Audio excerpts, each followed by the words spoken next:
이 이야기는 나이와 외모로 사람을 판단한 은행의 차별적인 응대가 어떤 거대한 파장을 불러왔는지 보여주는 실제 상황에 기반한 기록입니다. 나는 제2은행 서울중앙지점에 1150억 원을 예치한 고객이었습니다. 그리고 그날 단지 나이가 많고 검소하게 입었다는 이유로 나는 사람 취급을 받지 못했습니다. 저는 강혜분입니다. 올해로 82이 되었고 남편 없이 평생을 살아왔으며 자수성가하여 지금의 자산을 이루었습니다. 그리고 지금부터 제가 직접 겪은 그날의 일을 하나씩 이야기하려 합니다. 그날은 햇살이 유난히 따사롭던 봄날 오후였습니다. 저는 서울 강남의 제2은행 서울중앙지점으로 천천히 발걸음을 옮기고 있었습니다. 몇 년째 다니던 곳이었기에 거리의 벚꽃 가로수 길도 은행 앞 전봇대도 익숙하게 느껴졌습니다.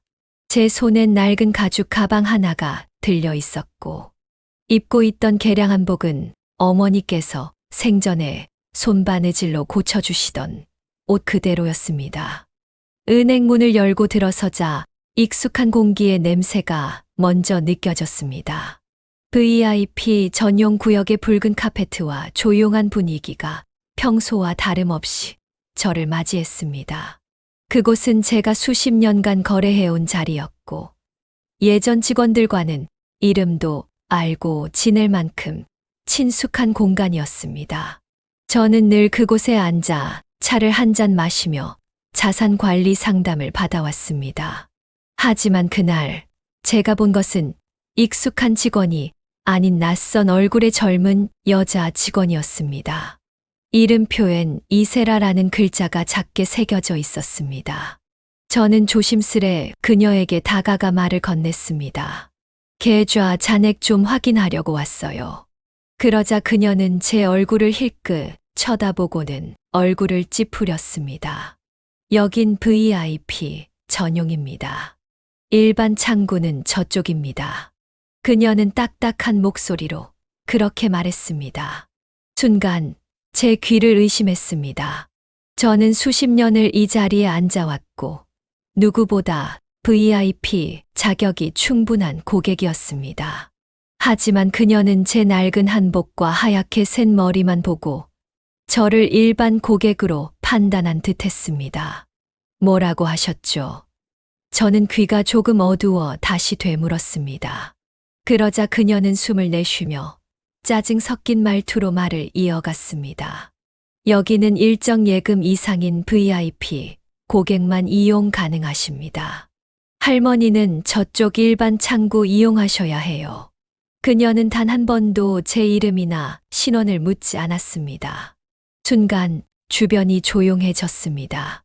다른 직원들이 힐끔힐끔 저희 쪽을 바라보고 있었지만 누구 하나 나서서 도와주지 않았습니다. 로비의 손님들 몇몇은 수군거리는 소리를 내며 자리를 피했습니다. 저는 입술을 꾹 다물고 주변을 둘러보았습니다. 서글픈 기분이 천천히 밀려왔습니다. 그럼 저기로 가면 되는 건가요? 저는 조심스럽게 일반 창구 쪽을 가리키며 물었습니다. 이세라 직원은 짜증이 섞인 목소리로 네, 일반 창구로 가세요. 라고 반복했습니다. 저는 천천히 고개를 숙이고 발걸음을 돌렸습니다. 그러는 동안 아무도 제게 죄송합니다. 한마디 하지 않았습니다. 그때였습니다. 에휴, 귀도 잘 안 들리시는 것 같은데 뭐. 이세라 직원의 귓속말이 들렸습니다. 그리고 그 말은 정말이지 제 마음을 아주 깊숙한 곳까지 무너뜨렸습니다. 그녀는 내가 어떤 사람인지, 어떤 자산을 가진 고객인지 단 일도 관심이 없었던 겁니다. 은행 문을 나서며 저는 등 뒤로 스쳐가는 시선들을 느꼈습니다. 햇살은 여전히 따뜻했지만 제 마음은 얼음처럼 차가워졌습니다. 제가 이 은행에 예치해둔 1150억 원은 단 한 번도 눈에 보이지 않았고 오직 저희 옷차림과 나이만이 그날의 판단 기준이었습니다. 그날 밤 저는 제 자산을 관리하는 변호사에게 문자를 보냈습니다. 제2은행의 모든 계좌를 다른 은행으로 이관하고 싶습니다. 그 문자를 보내는 손이 잠시 떨렸지만 저는 단호했습니다. 그리고 제 마음속엔 하나의 다짐이 생겼습니다. 이 일은 나만의 문제가 아니라는 것. 반드시 알려야 한다는 것. 다음 날 아침, 저는 평소보다 이른 시간에 잠에서 깨어났습니다. 전날 은행에서 겪은 일이 머릿속을 떠나지 않았습니다. 그녀의 눈빛, 말투, 그리고 다른 직원들의 무관심이 자꾸 떠올랐습니다. 저는 다시 가야 할지 말아야 할지 고민했습니다. 하지만 마음은 이미 결정되어 있었습니다. 이대로는 안 된다는 생각이 제게 용기를 주었습니다. 저는 제가 맡긴 자산의 규모를 잘 알고 있습니다. 30년 넘게 장사하고 투자하며 하나씩 모은 돈이었습니다. 도박이나 상속 없이 손으로 이룬 결과물입니다. 그런데 그 모든 걸 무시당하고 나니 마음이 아팠습니다.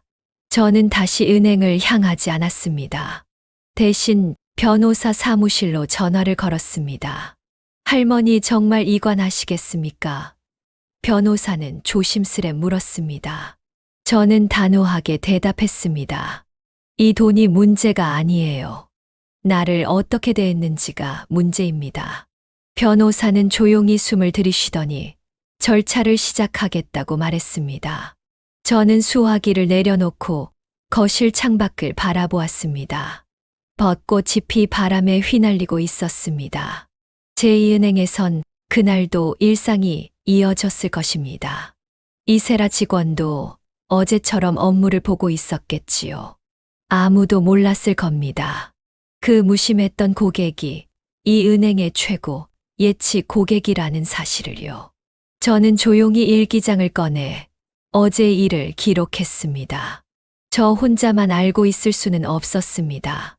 그날 오후 변호사로부터 다시 연락이 왔습니다. 할머니, 본사 쪽에서 급하게 연락이 왔습니다. 고객님이 VIP 관리 대상이라는 것을 이제야 확인했다네요. 지점에도 전달됐답니다. 저는 짧은 웃음을 지었습니다. 이제야 알아챘다는 듯한 태도가 안타까웠습니다. 하지만 저는 아직 어떤 사과도 받지 못했습니다. 공식적인 해명도 설명도 없었습니다. 저는 어떤 말보다 행동을 더 중요하게 여깁니다. 진심이 없는 사과는 들을 가치조차 없다고 생각했습니다. 이미 마음은 떠났고 신뢰는 무너졌습니다. 돈이 아니라 존중이 필요했습니다. 하루가 더 지나고 아침 뉴스에서는 한 은행의 내부 사고에 대해 짤막한 보도가 나왔습니다. VIP 고객 인식 오류로 대형 자산 이탈 사태 발생. 지점 대응에 문제 있었던 것으로 확인. 뉴스 자막을 보는 순간 제 마음이 더욱 확고해졌습니다. 더 이상 뒤돌아볼 이유가 없었습니다. 그날 저는 정장을 입었습니다. 오래전 장례식장에서 입었던 검은 정장이었습니다. 그리고 다른 시중은행의 프라이빗 뱅커와 미팅을 잡았습니다. 새 은행은 저를 처음 보는 순간부터 이름을 부르며 정중하게 인사했습니다. 나이든 여성이라 해서 무시하지 않았습니다. 오히려 따뜻하게 손을 내밀었습니다. 새로운 상담실에서 저는 다시 느꼈습니다. 내가 어떤 대우를 받아야 하는지, 그리고 내가 그동안 얼마나 낮게 자신을 두고 있었는지를요. 상대 은행은 저를 돈으로만 보지 않았습니다. 제 이야기에 귀 기울였고, 제 가족사까지 배려하며 자산 운용 계획을 설명했습니다. 이것이 바로 제가 찾던 진심이었습니다. 그날 밤, 저는 다시 일기장을 펼쳤습니다. 오늘 나를 사람으로 대해준 곳을 만났다. 진심이 통할 수 있다는 걸 다시 배웠다. 그렇게 기록한 다음 저는 조용히 전날 입었던 개량 한복을 다림질했습니다. 그것은 부끄러운 옷이 아니라 제 삶의 상징이었기 때문입니다. 이제 시작이었습니다. 진짜 변화는 이제부터입니다. 새로운 은행에서 모든 절차가 마무리된 지 이틀째 되던 날이었습니다. VIP 전담 팀의 전화를 받은 제2은행 본사에서 큰 혼란이 벌어졌다는 이야기를 들었습니다. 변호사를 통해 전달받은 내용이었습니다. 그제야 그들은 제가 떠났다는 사실을 알아챈 것이었습니다. 이미 너무 늦은 시점이었지요. 같은 시각 제2은행 서울중앙지점에선 지점장이 회의 도중 커피잔을 떨어뜨리고 쓰러졌다고 들었습니다. 강혜분 고객님 전액 인출 요청 1150억 전부입니다. 라는 보고의 본사도 지점도 일대 혼란에 빠졌다고 했습니다. 하지만 저는 조용히 소파에 앉아 손주가 보내준 꽃 사진을 보고 있었습니다. 그들의 반응이 늦은 건 제 잘못이 아니었습니다. 다음 날 집 앞에 익숙한 정장이 나타났습니다. 제2은행 지점장이라는 명함을 내민 남자가 고개를 숙이며 인사했습니다.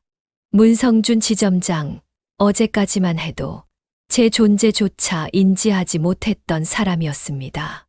저는 문을 열고 그를 맞이했지만 마음은 이미 멀어져 있었습니다. 할머니, 정말 죄송합니다.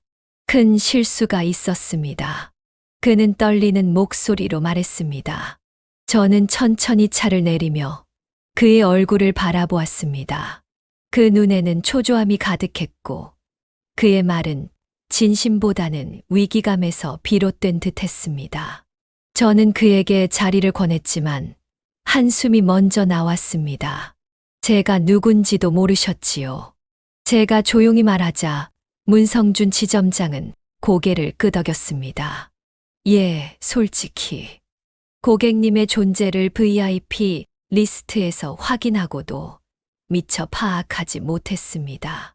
그의 솔직함은 순간 저를 멈칫하게 했습니다. 하지만 그것만으로는 부족했습니다. 그는 또다시 말을 이었습니다. 신입 직원이 절차를 숙지하지 못하고 응대했습니다. 다시는 이런 일이 없도록 교육 시스템을 개선하겠습니다. 그 말이 뻔하게 느껴졌습니다. 사과는 말이 아니라 태도여야 했습니다. 그리고 이 사과는 단지 나 하나에 그쳐선 안 되는 일이었습니다. 며칠 후 저는 제2은행 본사에서 열린 공식 사과 요청 미팅에 참석해달라는 제안을 받았습니다. 저는 고민 끝에 수락했습니다. 이건 단순한 돈의 문제가 아니었습니다. 사회 전반에 만연한 노인에 대한 시선에 대한 문제이기도 했습니다. 저는 기꺼이 그 자리에 나설 준비를 했습니다. 본사 17층 회의실은 고요했고 긴장감이 가득했습니다. 임원들의 얼굴은 굳어 있었고 제 앞에 앉은 대표는 서류를 들고 고개를 숙였습니다. 강혜분 고객님, 저희가 너무나 큰 실수를 저질렀습니다. 그 말이 늦었지만 그래도 첫 시작이 되길 바랐습니다. 그래서 저는 그들에게 제안을 준비해 갔습니다. 저는 가방에서 두꺼운 서류를 꺼냈습니다. 이건 단순한 사과로 끝낼 문제가 아닙니다. 저는 조건을 제시하러 왔습니다. 회의실이 술렁였고 대표의 눈빛이 바뀌었습니다. 첫째, 전국 지점에 어르신 전용 창구를 만드십시오. 둘째, 고령자 고객 응대 교육을 전면 개편하십시오. 셋째, 제가 그 시스템의 검토자가 되겠습니다. 모두가 놀랐지만 침묵했습니다. 그리고 저는 마지막으로 말을 이었습니다. 그 창구를 만드는 데 필요한 자금 중 일부는 제가 기부하겠습니다. 단, 이 은행이 진심으로 변화할 것이라는 약속이 있어야만 합니다. 카메라 셔터 소리만 조용히 울렸습니다. 저는 눈을 감고 숨을 고르며 마지막 말을 남겼습니다. 이번 일은 나 혼자의 문제가 아닙니다. 여러분의 진심을 보게 해 주십시오. 공식 미팅 이후 며칠간 언론의 취재 요청이 빗발쳤습니다. 인터뷰는 정중히 사양했지만 기사와 방송에선 할머니, VIP 고객의 분노, 1150억 이탈 사태라는 제목들이 줄을 이었습니다. 사람들은 돈 많은 노인이라며 흥미롭게 여겼고, 진짜 문제의 본질은 가려지기 시작했습니다. 한 방송국 PD가 인터뷰를 요청하며 말했습니다. 노년층 차별이라는 관점에서 이야기하고 싶습니다. 그 말을 듣고 저는 고민 끝에 출연을 수락했습니다. 한 번쯤은 이 문제를 공론화시켜야겠다는 마음이 들었습니다. 이건 나 혼자만 겪은 일이 아니라는 걸 알았기 때문입니다. 촬영 당일 스튜디오에 도착하자 젊은 작가가 저를 반기며 말했습니다. 할머니, 실제로 이렇게 검소하게 입고 다니시나요? 그 질문에 저는 순간 가슴이 철렁 내려앉았습니다. 아직도 겉모습만 보고 판단하는 시선이 여전하다는 걸 느꼈습니다. 하지만 저는 웃으며 대답했습니다. 이게 제 평소 모습입니다. 이유가 있어요. 카메라 앞에서 저는 담담하게 말을 이었습니다. 한복이 편하고 저를 기억하게 해줍니다. 그리고 이 옷을 입었다고 제가 VIP가 아니라는 법은 없잖아요. 순간 스튜디오가 조용해졌습니다. 진행자도 작가도 제 눈빛을 바라보며 더는 말을 잇지 못했습니다. 진심은 그렇게 전달되는 것이었습니다. 그 방송이 나간 뒤 저는 전국 각지에서 수십 통의 편지를 받았습니다. 어떤 이는 말했습니다. 저희 어머니도 비슷한 일을 겪으셨어요. 차별은 조용히 이루어지지만 깊은 상처를 남깁니다. 그 편지들 속에는 제가 몰랐던 세상의 이야기들이 가득했습니다. 그날 이후 제2은행 내부에서도 큰 변화가 일어났다고 들었습니다. 임원진 회의에서 고객 응대 시스템을 완전히 재설계하자는 안건이 올라갔고, 전국 지점의 어르신 전용 창구 설치가 시범 운영되기 시작했습니다. 변화는 아주 느렸지만 분명히 시작되고 있었습니다. 그러던 어느 날, 그날 저를 내쫓았던 이세라 직원이 직접 사과를 하러 왔습니다. 그녀는 고개를 깊이 숙이며 말했습니다. 제가 너무도 큰 실수를 했습니다. 다시 생각해도 죄송합니다. 저는 잠시 침묵했습니다. 그녀는 손을 꼭 모은 채 떨고 있었고 그 모습에서 진심이 느껴졌습니다. 사람은 누구나 실수할 수 있지요. 제가 조용히 말하자 그녀는 눈물을 흘렸습니다. 저는 이제 달라지고 싶습니다. 앞으로 어떤 어르신이 오시더라도 진심으로 응대할 수 있는 사람이 되겠습니다. 저는 그녀의 눈을 바라보며 고개를 끄덕였습니다. 늦었지만 시작이었습니다. 그날 밤 저는 평소보다 일찍 불을 끄고 누웠습니다. 방 안에선 아날로그 시계의 초침 소리만이 조용히 흘렀습니다. 모든 일이 끝난 것은 아니었지만 처음으로 마음이 조금 가벼워졌습니다. 누군가의 태도가 바뀌었다는 것, 그리고 그것이 작은 물결이 되어 번져가고 있다는 사실에 마음이 따뜻해졌습니다. 변호사로부터 연락이 왔습니다. 할머니, 제2은행 측에서 다시 한번 공식적으로 초대하고 싶답니다. 고객님의 제안들을 실행하고 그 변화의 첫 현장을 함께 해주시길 바란다고 하네요. 그들의 마음이 진심이라면 저는 응하겠다고 대답했습니다. 이제는 증오보다 더 큰 일을 해야 할 시간이었습니다. 저는 다음 단계를 준비하기로 했습니다. 며칠 후 저는 제2은행 본사로부터 정식 초청을 받았습니다. 전국 지점 어르신 전용 창구 개설 시범 발표회에 저를 귀빈으로 모시고 싶다는 내용이었습니다. 손편지와 함께 온 봉투에는 담담한 사과와 변화의 약속이 담겨 있었습니다. 저는 그 자리를 지켜보기로 결심했습니다. 감정적으로 대응하기보단 지금은 더 많은 어르신들을 위한 시간이었습니다. 서울시청 근처 대형 컨벤션홀. 행사 당일 아침 저는 평소와 다르게 곱게 단장하고 행사장에 도착했습니다. 본사 대표, 부행장, 홍보팀장까지 줄지어 저를 맞이하며 고개를 숙였습니다. 예전과는 완전히 달라진 대응이었습니다. 하지만 저는 마음을 쉽게 열지 않았습니다. 그들의 변화를 지켜보려면 시간이 필요했습니다. 무대 위 대형 스크린에는 어르신 고객 존중 선포식이라는 문구가 떠 있었고, 제가 은행을 떠났던 날의 상황이 흐리게 처리된 그림으로 요약 영상처럼 재현되고 있었습니다. 순간 숨이 멎을 듯 했습니다. 굳이 이 장면까지 연출했어야 했을까 싶었지만, 사람들에게 어떤 일이 있었는지 낱낱이 보여주겠다는 의도도 이해되었습니다. 그때였습니다. 진행자가 조심스럽게 제게 무대 위로 올라와 달라고 요청했습니다. 수백 개의 시선이 나를 향하고 있었습니다. 저는 조용히 단상에 올라섰고 잠시 숨을 고른 뒤 마이크를 들었습니다.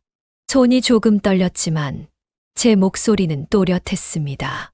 안녕하십니까, 강혜분입니다. 저는 이 은행에서 사람 취급을 받지 못한 사람이기도 하고 지금 이 자리에 선 이유이기도 합니다.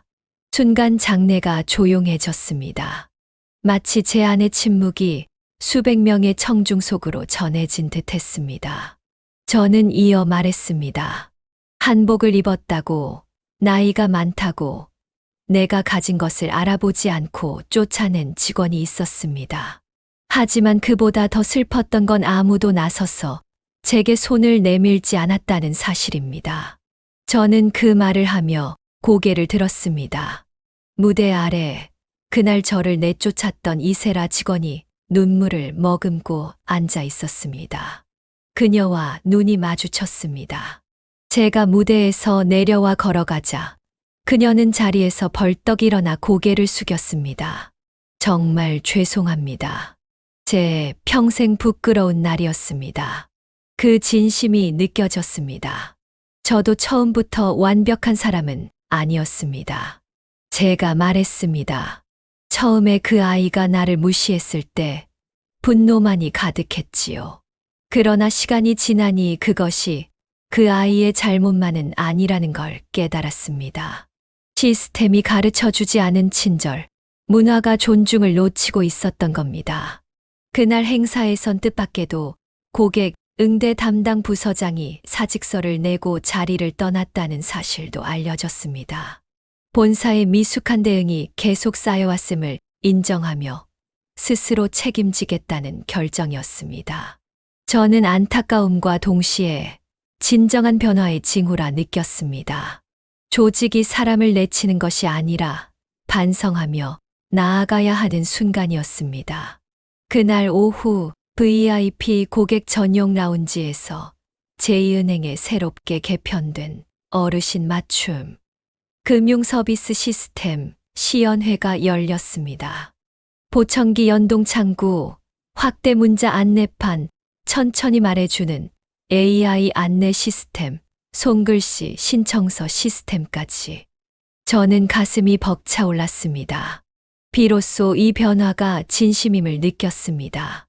행사장을 떠나며 많은 어르신들이 제 손을 붙잡았습니다. 고맙습니다. 우리 이야기를 대신해 주셔서요. 저는 고개를 숙여 인사드렸습니다. 이건 나 혼자만의 승리가 아니었습니다. 이건 우리 모두가 존중받아야 한다는 당연한 권리에 대한 시작이었습니다. 그리고 앞으로의 결정적인 변화를 이끌 디딤돌이 되리라 저는 확신했습니다. 행사가 끝난 후 저는 별도로 마련된 VIP 응대실에서 제2은행 본사 대표와 단독 면담을 하게 되었습니다. 회의실은 조용했고 새하얀 벽 너머로 서울의 고층 빌딩들이 내려다 보였습니다. 그는 조심스럽게 제게 커피를 건넸고 말없이 자리에 앉았습니다. 그의 눈에는 피로와 긴장이 함께 서려 있었습니다. 강예분 고객님, 저희가 너무 늦게 깨달았습니다. 단지 잘못된 응대 하나가 이렇게 큰 결과로 이어질 줄은. 그는 문장을 끝맺지 못했습니다. 저는 그 말을 가만히 듣고 있다가 조용히 고개를 끄덕였습니다. 사람의 마음은 수치로 표현할 수 없는 겁니다. 그걸 이해해 주신다면 이제부터가 진짜 시작입니다. 그는 책상 위로 서류 한 뭉치를 꺼내 보였습니다. 이건 고객님께서 요청하셨던 고령자 전용 창구 설계안입니다. 저희가 내부적으로 모든 부서와 조율하여 최종안을 만들었습니다. 그 도면에는 보청기 연결 시스템, 확대 문자, 의자, 높낮이 조절, 음성 안내 시스템 등이 세세하게 설계되어 있었습니다. 저는 그 서류를 한 장 한 장 넘기며 눈길을 멈추었습니다. 이건 정말 고심한 흔적이 보입니다. 제 마음이 처음으로 조금 따뜻해졌습니다. 이젠 미안하다는 말보다 이런 행동이 더 진심으로 느껴졌습니다. 저는 다시 고개를 들고 대표의 눈을 바라보았습니다. 고객님, 혹시 조건부로라도 제2은행과 다시 거래해 주실 의향이 있으신가요? 그는 조심스럽게 말했습니다. 그 질문을 받는 순간 제 안의 갈등이 다시 꿈틀댔습니다. 그토록 모멸감을 안겨준 은행과 다시 시작한다는 것이 쉽지는 않았습니다. 그러나 이번 일은 저 개인의 감정보다 더 큰 의미를 담고 있었습니다. 다시 시작하겠습니다. 하지만 조건이 있습니다. 저는 말했습니다. 첫째, 고객 응대 전 직원 교육 강화. 둘째, 은퇴 고객 상담사 채용. 셋째, 고객 존중에 대한 전사 캠페인 실시. 그는 한 글자도 놓치지 않고 받아 적었습니다. 그의 태도는 그날 그 창구 직원의 태도와는 전혀 다른 것이었습니다. 며칠 뒤 저는 첫 입금 행사를 위해 다시 서울중앙지점을 찾았습니다. 그날 정문에서부터 모든 직원들이 도열해 있었습니다. 입구에 들어서자 새로운 어르신 전용 창구가 한복 차림의 안내 직원을 앞세우고 서 있었습니다. 그 모습에 저도 모르게 눈시울이 붉어졌습니다. 강예분 고객님, 이쪽으로 모시겠습니다.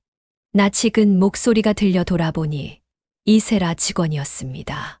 그녀는 완전히 달라진 표정과 말투로 저를 맞이하고 있었습니다. 그녀는 이미 새롭게 교육을 마치고 이 창구의 책임자가 되어 있었습니다. 그녀의 눈빛은 진심이었습니다. 입금 창구 앞에 앉아 서류를 작성하는 제 손은 조용히 떨리고 있었습니다. 30억 원 입금 완료라는 문장이 눈앞에 선명하게 찍혔을 때 저는 그저 고개를 숙이고 감사 인사를 건넸습니다. 그리고 마음속으로 다짐했습니다. 이제는 나도 이 은행의 일부가 되어야겠구나. 그날 저녁 저는 뉴스 인터뷰에서 이렇게 말했습니다. 저는 용서했습니다. 하지만 잊지는 않을 겁니다. 그리고 앞으로 그 기억은 변화를 위해 쓰일 것입니다. 화면에는 제가 새로 만들어진 어르신 전용 창구 앞에서 환히 웃는 장면이 담겼습니다. 제게 쏟아졌던 무시와 오해는 이제 새로운 신뢰로 바뀌고 있었습니다. 진짜 변화는 지금부터 시작이라는 확신이 생겼습니다. 이후 며칠이 지났습니다. 어느 날 제2은행 본사에서 연락이 왔습니다. 전국 지점장 워크숍에서 제가 특별 강연을 해주었으면 한다는 요청이었습니다. 처음에는 망설였습니다. 하지만 곧바로 예라고 답했습니다. 누군가는 이야기를 직접 전해야 변화가 끝까지 이어질 수 있다고 믿었기 때문입니다. 워크숍 당일 행사장은 기업교육센터 대강당이었습니다. 전국에서 올라온 지점장들이 가득한 자리였습니다. 제 순서가 되자 저는 단상에 올라 마이크를 들었습니다. 저는 1150억 원을 맡긴 고객이 아니라 그보다 훨씬 더 소중한 걸 맡기고 싶었던 사람입니다. 그건 바로 신뢰입니다. 수십 명의 눈빛이 제게 향했습니다. 그날 저는 말했습니다. 한국은 어른을 존중하는 문화를 가진 나라입니다. 그런데 정작 서비스 현장에서는 그 정신이 무너지는 것을 자주 보게 됩니다. 이야기를 시작하자 곳곳에서 고개를 끄덕이는 사람들이 보였습니다. 이건 단지 은행만의 문제가 아니었습니다. 한국 사회 전체가 마주한 숙제였습니다. 우리는 나이 든 사람을 불편함으로 여길 때가 많습니다. 귀가 잘 안 들리고 말이 느리고 서류를 제대로 못 쓰면 느려 터졌다고 생각하지요. 저는 말을 멈추고 천천히 말했습니다. 그 순간 우리는 그들의 70년, 80년 삶을 무시하는 것입니다. 장내는 조용했습니다. 그 침묵은 공감의 침묵이었습니다. 강연이 끝나고 나니 한 지점장이 찾아와 말했습니다. 할머니, 사실 제 어머니도 은행 가는 걸 두려워하세요. 이번 일 덕분에 제가 정말 중요한 걸 깨달았습니다. 그 말을 듣고 저는 조용히 그의 손을 잡아주었습니다. 그것이 제가 원했던 진짜 반응이었습니다. 그날 이후 제2은행 내부에선 하나의 변화가 생겼습니다. 직원들 사이에서 강해분 교육이라는 별칭이 생긴 것입니다. 고령 고객을 응대하는 모든 매뉴얼은 제 사례에서 출발해 다시 설계되었고, 수습 기간 중 이 사례를 직접 학습하는 과정이 필수가 되었습니다. 그리고 놀랍게도 이 사례는 금융권을 넘어 백화점, 병원, 심지어 공공기관까지 퍼져나가기 시작했습니다. 서울시는 어르신 응대 표준 가이드라인을 발표했고, 다른 은행들도 유사한 제도를 도입했습니다. 한 할머니의 이야기였지만, 이제는 대한민국의 이야기로 번지고 있었습니다. 이 모든 과정을 겪으며 저는 다시금 한국이라는 나라의 저력을 느꼈습니다. 한국은 상처받아도 다시 일어서고 잘못을 인정하면 반드시 고치려는 힘이 있는 나라입니다. 그리고 무엇보다 타인의 아픔을 공감하고자 하는 따뜻한 마음이 있습니다. 그것이 우리 사회가 가진 가장 큰 자산입니다. 물론 완벽한 변화는 아닐 겁니다. 여전히 차별은 존재하고 무지에서 비롯된 무시는 사라지지 않을 것입니다. 하지만 제가 직접 겪은 이 변화의 첫걸음은 앞으로 나아갈 방향을 우리 모두에게 보여주고 있습니다. 저는 지금도 그 은행의 어르신 창구 자문위원으로 활동하고 있습니다. 그리고 오늘도 저는 한복을 입고 그 창구에 방문합니다. 누군가 놀라며 묻습니다. 할머니, 왜 그 은행과 다시 함께 하세요? 그럴 때 저는 웃으며 이렇게 말합니다. 겉모습으로 날 판단했었지만 지금은 마음으로 나를 기억해 주는 사람들이 있잖아요. 그리고 마음속으로 덧붙입니다. 그들이 이 나라가 진심으로 변화했으니까요. 며칠 전 한 통의 전화를 받았습니다. 대한민국 금융교육진흥원에서 고령 고객 응대 사례로 저의 이야기를 정식 교과 과정에 수록하고 싶다는 요청이었습니다. 놀라웠습니다. 한 사람의 경험이 이렇게까지 공론화되고 제도화될 줄은 상상하지 못했습니다. 마음 한켠이 벅차올랐습니다. 그날 저는 오래된 옥매무새를 달고 천천히 진흥원 강의장으로 향했습니다. 정갈한 옷차림으로 앉아있는 젊은 강사들이 제게 고개 숙여 인사를 했습니다. 그들은 저를 변화의 기점이 된 인물이라 불렀습니다. 저는 그 말이 부끄러우면서도 무겁게 느껴졌습니다. 나는 그저 사람 대 사람으로 대우받고 싶었을 뿐이었기 때문입니다. 강의가 시작되자 강사가 말했습니다. 강해분 고객님께서는 단순한 피해자가 아니셨습니다. 이 나라가 잊고 있던 진짜 어른이셨고 문제를 외면하지 않고 세상을 움직이셨습니다. 저는 조용히 고개를 숙였습니다. 그 말은 제 생애에서 가장 값진 칭찬처럼 들렸습니다. 그리고 저는 다시 생각했습니다. 이 모든 시작은 단 하나의 편견에서 비롯되었습니다. 외모로, 나이로, 느리다는 이유로 누군가를 작게 여기는 시선.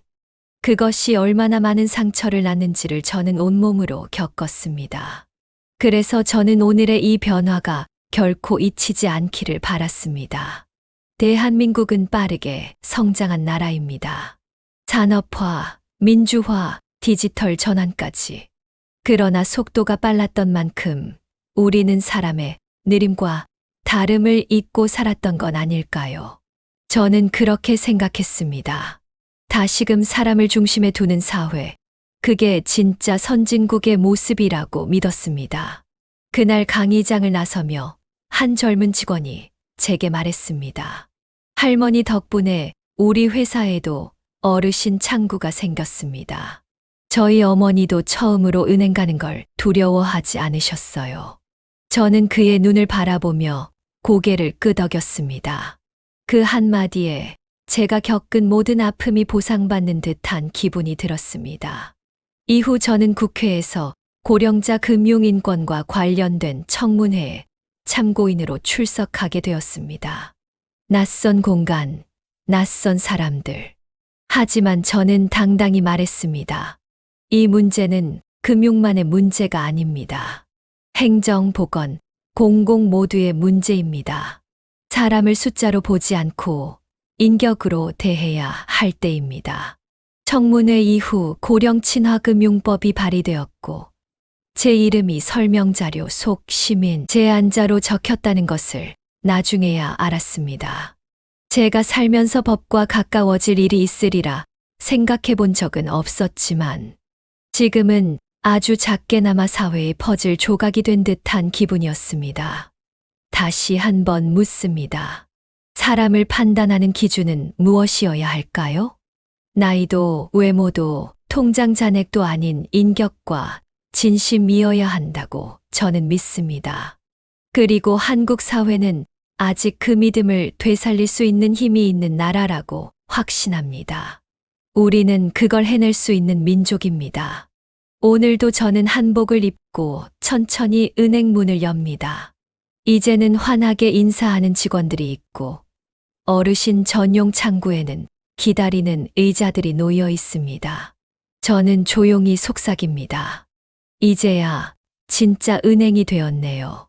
그리고 그것은 어쩌면 한국 사회 전체가 진짜 사람을 위한 사회로 향하고 있다는 증거인지도 모릅니다.